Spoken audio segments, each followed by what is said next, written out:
It's 10 o'clock. This is Sky News at 10, our top story. Tensions in the West Bank will report on growing unrest between Palestinians and Israeli settlers as Christmas arrives.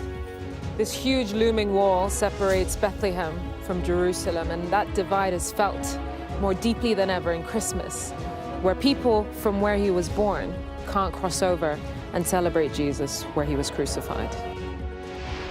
Palestinian Christians are preparing for the second Christmas since the October 7th attack, which started a war in Gaza and led to a wider regional conflict. Also tonight, Sir Keir Starmer says he's looking towards a better, brighter future in his first Christmas message as Prime Minister. NASA tries to make history by flying the fastest object ever built closer to the sun than we've ever been before. The changing shape of Christmas. We'll hear how a growing number of young people are choosing to spend the day alone. Plus,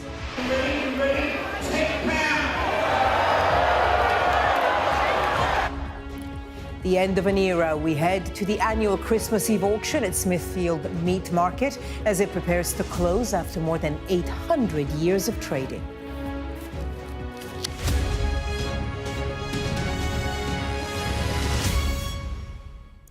Good evening. To the Middle East first tonight and the West Bank, where tensions between Palestinians and Israeli settlers are continuing to grow.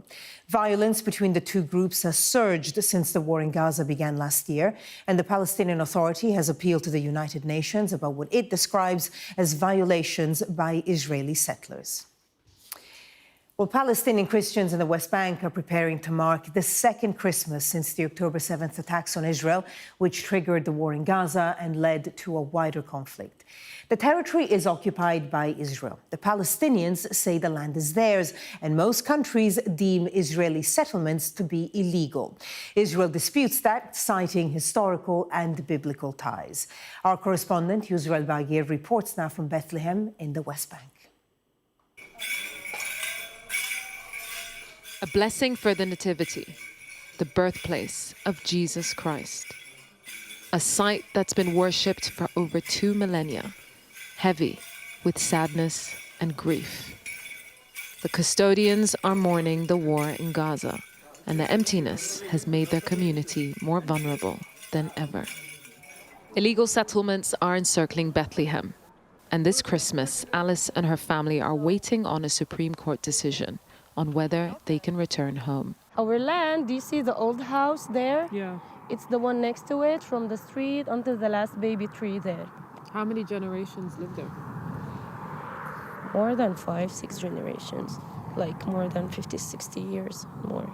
As Palestinians, Christians, we cannot really have our freedom to move here freely. And it's getting worse. For over 2 decades, the movement of people here has been restricted by this wall.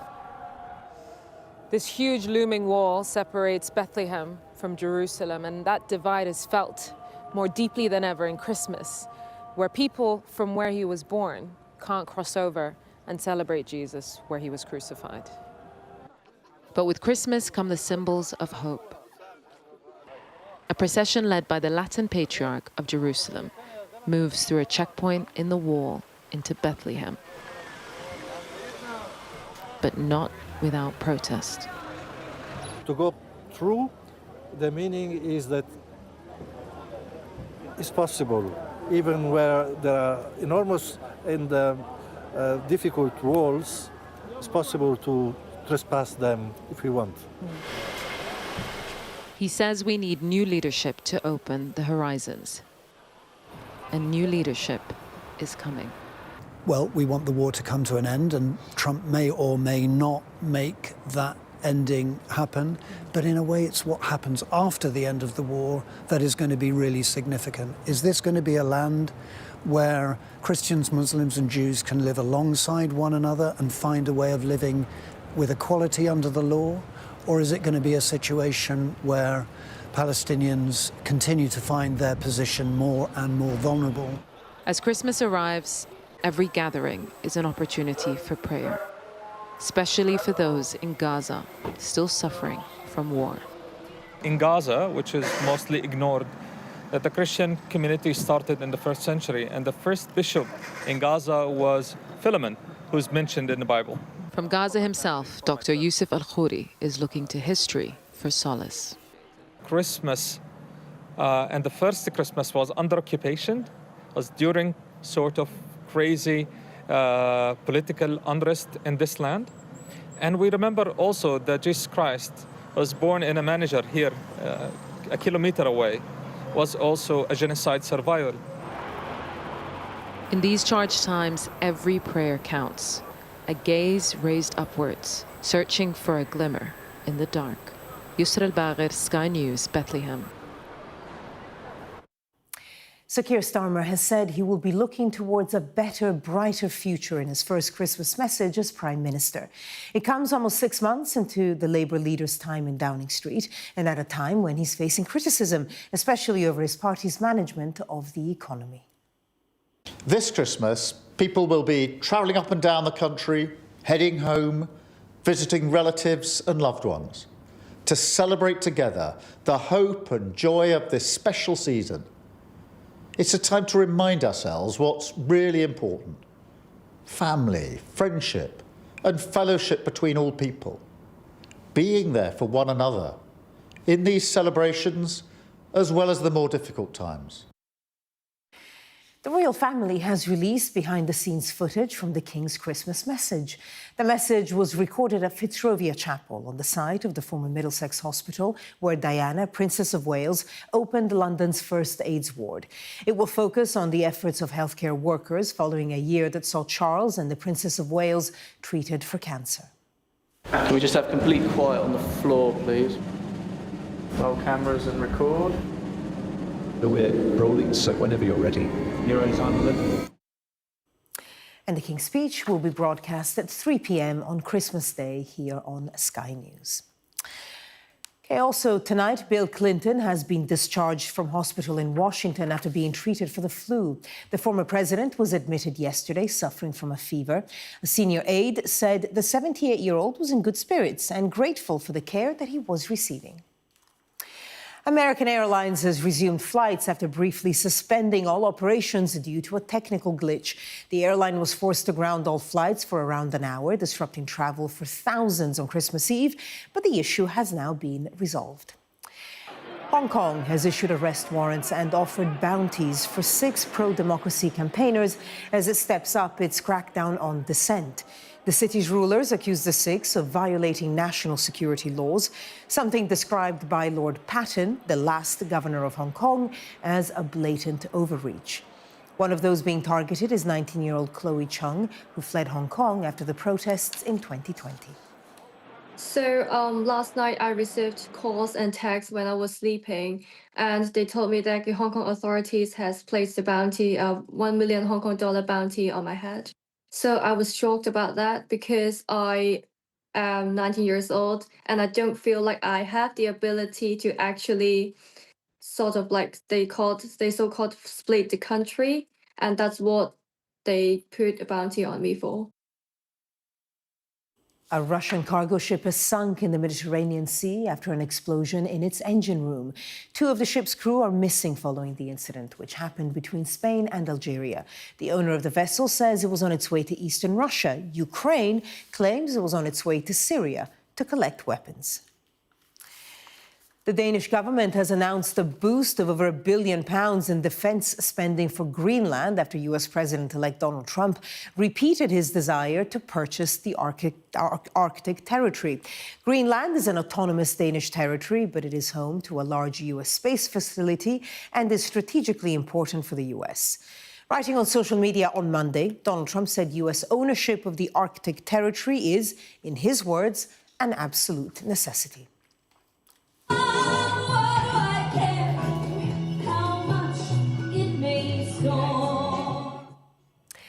And the UK's oldest man celebrated his 110th birthday today. Donald Rose received a card from the King to mark the milestone, and a party was held for him at his care home in Ilkeston in Derbyshire. The World War II veteran told the home's activities coordinator it was the best day he has ever had. Now, Christmas is traditionally seen as a time to get together with loved ones, but an increasing number of young people will spend tomorrow alone. New research comparing festive attitudes and behaviours over the past 5 decades has found that nearly 1 in 10 21 to 34-year-olds will spend the day on their own. Sky's Shingi Mararike reports. Before the festive fun can begin, there's always the last-minute dash before Christmas. Here in Leeds, the council say their market and this event in town have driven a seasonal surge. Trends being mirrored across the country, with billions spent over the Christmas period in a welcome gift for businesses. But it's also been a year of financial turbulence, one that has impacted this store, who are offering a Caribbean twist to some winter favourites. Costs to spend, usually, obviously, you go by what you've done the year before, but the cash and carry prices, everything's gone up, so we have to put our prices up, which then could make customers look and think they don't want to spend that. Christmas isn't just a time for joy and festivities, it's a reflection of so much more, like the state of the economy and wider societal shifts. New research by King's College London shows 1 in 9 people are spending Christmas alone. In 1969, that figure was 1 in 20. We spoke to one of them in London. On Christmas Day, I generally spend it alone. The only thing I try to do, or do, is that I go down to my mum's. I walk down to my mum's every Christmas Day, give her a present, spend some time, and then walk back. Basically, we hire Airbnb. So it's a big house, about 10 bedrooms, Christmas food, party, little alcohol, music, fun, laughter, and more presents. Living in London, you can get so lost in the whirlpool of life. I've just seen 2 people pass me in the crowd and they gave each other a hug and they both went, "Can't stop, no, me too." While back in Leeds, Christmas was still very much a family affair for many. But this year, I've got my 2 granddaughters who have come from Beijing in China. Oh, wow. So that's really special. It's nice to have family time. And we all get together on Christmas Day and we have a Christmas dinner together. And my son's doing it. They're doing it this year. Woo! Some choose to spend Christmas alone, some with their loved ones, and others very far away. Welcome to the International Space Station as we get ready for the Christmas holidays. It's a great time of year up here. We get to spend it with all of our family up on the International Space Station. There's 7 of us up here. So from all of us to all of you, Merry Christmas! Whether above the earth or on it, Christmas so often offers a look at not just shifting trends, but the comfort of tradition too. Shingi Mararike, Sky News, Leeds.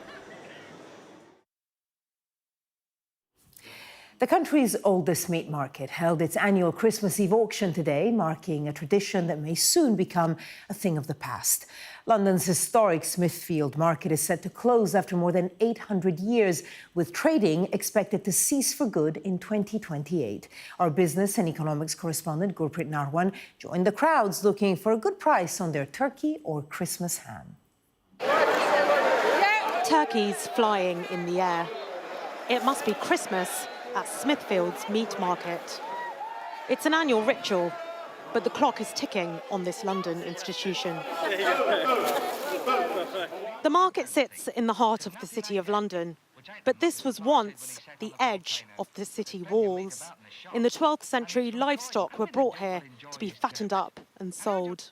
The market evolved into Europe's largest wholesale meat market. It's embedded itself into the culture of the city and over the years welcomed the great and the good. It's having to evolve again now. Congestion charges and narrow streets in a growing city, along with redevelopment potential of the land, mean the traders have agreed with the City of London Corporation to move to a new site, further away from the city centre. It is emotional, but you've got to move on. We must move on. People can't expand, they can't grow any more than they have, and it's bursting at the seams. It does, it's bursting at the seams. It's a very, very busy market, but circumstances, road closures, no room, it is the right move. It will also come with a payout, reportedly worth £300 million for the traders here, as well as those at Billingsgate Fish Market. Most of the traders will move to the new site, but about a third will leave the trade behind. So we've got leg of lamb, but we've also had geese, turkeys and gammon. Traders here have got through about 30 tonnes of meat in the space of an hour and a half. There are entire families up on this stage. It's a business that runs through the generations, and it means just as much to the people here, some of whom have been coming here for decades. Do you come every year? It's my second time. It's your second time? Yeah. What made you come the first time?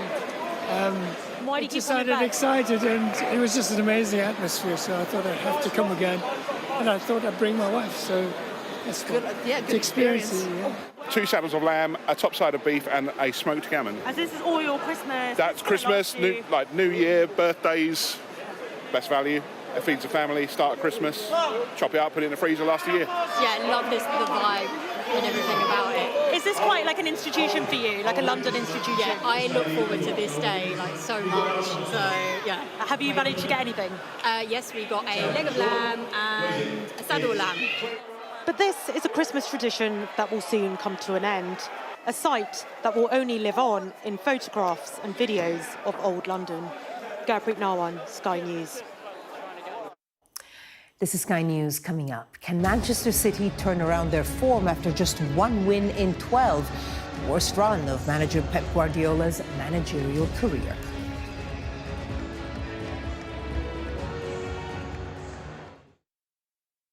Who's been generous this year? Thank you. Thank you very much. Come on, Chelsea. Upset about this already. For our next Downing Street washout. Love opening presents. Is it to wear? I really like it. The big bug catcher. Frosty the Snowman. It's a Chelsea Football Club name. A loudmouth, I don't know why. You ready for the election? Oh, look. Pumping face. Love it. Oh. Half the time have no idea what people are talking about. There, you track the bug inside. It kind of looks a little bit like me as well. This is very, very cool. Honestly, who thought of this? Dad? Cheers. A Chelsea name it is. Happy Christmas. I would quite like it.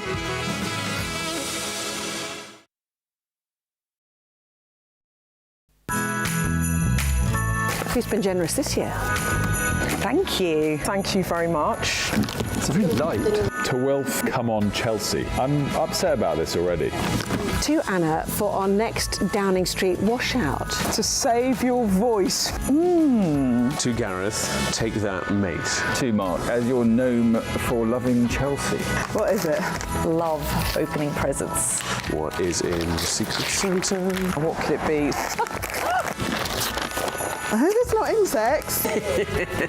Is it to wear? The big bug catcher. So I knew something was going on, but I had no idea how huge it was.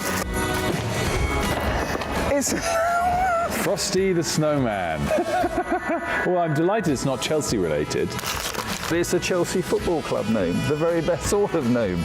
I've got a loudmouth, I don't know why. You ready for the election? Oh, look. Pumping face. Love it. Oh.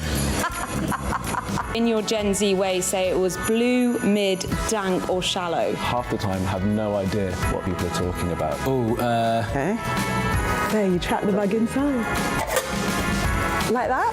This is what I've always wanted. This is very, very cool. Perfect for mulled wine, just the right size. Honestly, who thought of this? I really like it. It kind of looks a little bit like me as well. It's very, very kind of you. Beth Rigby, Sky News. Me and Count Binface there, panel and Count Binface. There you go. Happy Christmas and Merry Christmas. Merry Christmas. A very Merry Christmas. From me, Gareth Barlow, and from him, Gary Barlow, a very Merry Christmas. Dad? Cheers. A Chelsea name it is. Happy Christmas. I would quite like it. I'm James Matthews, and I'm Sky's US correspondent, based here in Washington, D.C. Donald Trump, it would appear, is about to learn his fate. There's no doubting the strength of this hurricane as it roars through. Sky News. Get the full story first. Do you fear a fourth indictment? Is it a draw? He's from Sky News. He's from Sky News. He's entitled to ask me questions. There's always more to the news than a headline. We want to discover, to delve a little deeper, to find out what's really going on. Explanation, analysis, the people at the heart of every story. I'm Neil Patterson, and this is the Sky News Daily Podcast. So, by the end, we'll hopefully all understand what's going on in the world just that little better. Available wherever you get your podcasts. We've got your Sunday mornings covered. From the front page and the sounds of the streets to the voices of the people who make the major calls and big picture politics beyond Westminster. We'll put you at the heart of our story. A new start to Sunday. I'm ready. Are you? Join me, Trevor Phillips, Sunday mornings on Sky News. Let's get the latest sport now from Sky Sports News and Nick. This Sky News Sports Bulletin is brought to you by Vitality. Getting more people more active. Live life with Vitality. You certainly need to have one eye on what if this doesn't work out. Sometimes when you do get released, it's a little bit of a dark place. I think there's so much ask and demand from academies. You need to give them a plan B as well. My journey into academy football showed how some of the game's top players have made it through the system. But now I want to know what happens to some of those that don't. Coming up in this episode, we hear some harrowing stories from people who fell out of football. Do you know what? I knew he was gone. You just can't even begin to comprehend it. Honestly, the truth, I'd go out to the car park and I'd be having a breakdown.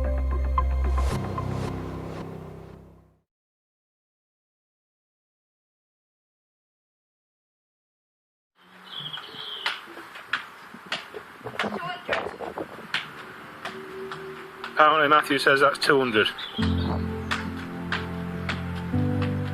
I've got videos of him kicking the ball forever.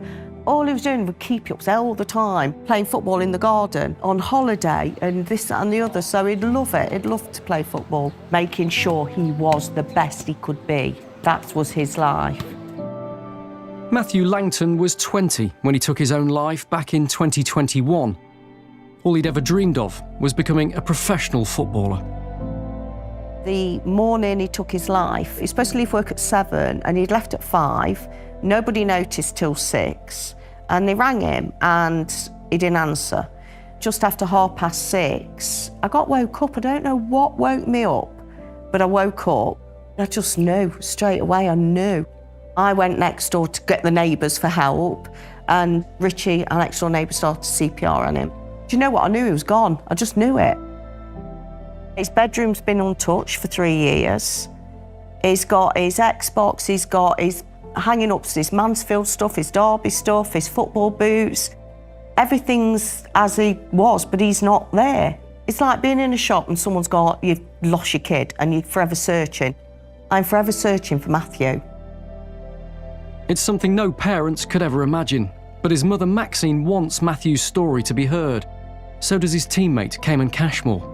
He was a great guy. He used to make me laugh all the time. I mean, I got a video on my phone of Matty playing my guitar. He didn't know how to play a guitar.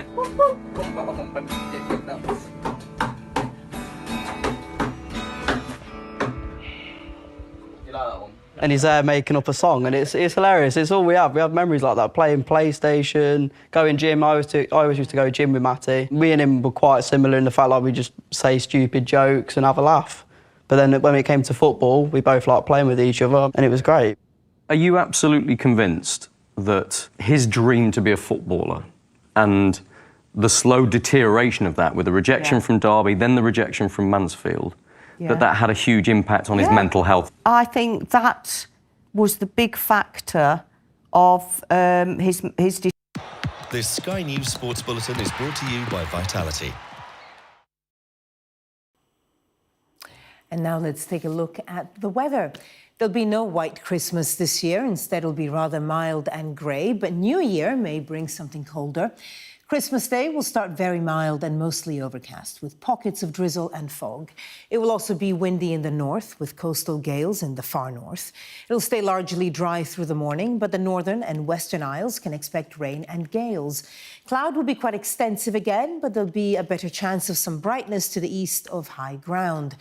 Central and southern England, East Wales, North East Scotland and South East Ireland look most favoured for some sunshine. It will stay on the mild side and the afternoon will be similar. You're watching Sky News. Coming up, it's our electoral dysfunction Christmas special with the inside story of how the Tories lost this year's general election.